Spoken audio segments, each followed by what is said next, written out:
Hi friends, welcome to my channel. நம்ம இன்றைக்கி சின்ன மருமக சீரியலில் இன்றைய எபிசோடை பார்க்கலாம்.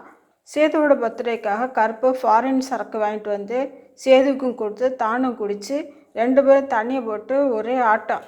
இந்த ஆட்டத்தில் கருப்பு அங்கேயே மட்டையாயிடுறாரு. சேது மட்டும் வீட்டுக்கு போகிறாரு.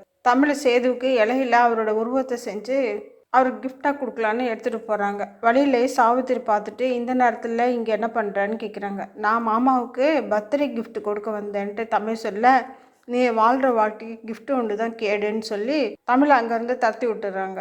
மறுநாள் வீட்டில் உள்ள எல்லாரும் சேதுவுக்கு இன்றைக்கி பர்த்டே, அதனால் நாம் எல்லாருமா சேர்ந்து பிறந்தநாள் வாழ்த்து சொல்லலான்னு சொல்லி முடிவு பண்ணி சேதுவோட ரூமுக்கு போகிறாங்க.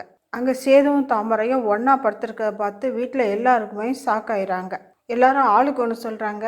ராஜாங்க செய்வது அறியாது கூணுக்குறி நிற்கிறாரு. ஈஸ்வரி தான், நீ எப்படி சேதோட ரூமுக்கு போனேன்னு சொல்லி கேட்குறாங்க. மாமாவுக்கு பர்த்டே கேக்கு, மாமாவுக்கு விஷ் பண்ணுறதுக்காக பர்த்டே கேக் கொண்டு போனேன். அப்புறம் 2 பேரும் கட் பண்ணி செலிப்ரேட் பண்ணிவிட்டு கொஞ்ச நேரம் ஜாலியாக பேசிகிட்டு இருந்தோம். அப்புறம் மாமா என்கிட்ட அத்துமீற ஆரம்பித்தார். ஒரு கட்டத்தில் அது எல்லாம் மீறி போச்சு. என்னால் தடுக்கவே முடியலன்னு சொல்லிட்டு அலறாங்க தாமரை. இதை கேட்டு சாவித்திரி, ஐயோ என் பொண்ணுக்கு இப்படி ஆயிடுச்சேன்னு சொல்லிட்டு வயிற்றுல வாயிலே அடிச்சுக்கிட்டு அலறாங்க. எவ்வளோ யோசிச்சும் நேற்று நடந்தது ஞாபகத்துக்கே வர மாட்டேங்குதே. ஆனால் எல்லாம் மீறினதான் எனக்கு தெரியவே இல்லையே, எல்லாரும் என்ன தப்பு பண்ணதான் சொல்கிறாங்களேன்னு சொல்லிட்டு சேது தவிக்கிறாரு.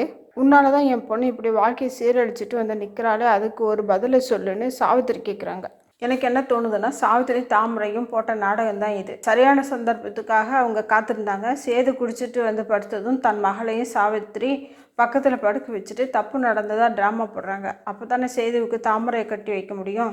இனி கல்யாணம் வரைக்கும் கொண்டு போயிடுவாங்க. தமிழ் இவங்க ட்ராமாவை வெளியே கொண்டு வந்து சேதுவை காப்பாற்றுவாங்க.